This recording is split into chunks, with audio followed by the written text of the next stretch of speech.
சிங்கார குயிலே தென்பாண்டி தமிழே என் சிங்கார குயிலே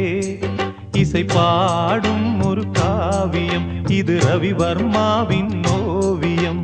பாசம் என்னும் ஆலயம் உனை பாட வேண்டும் ஆயிரம் தென்பாண்டி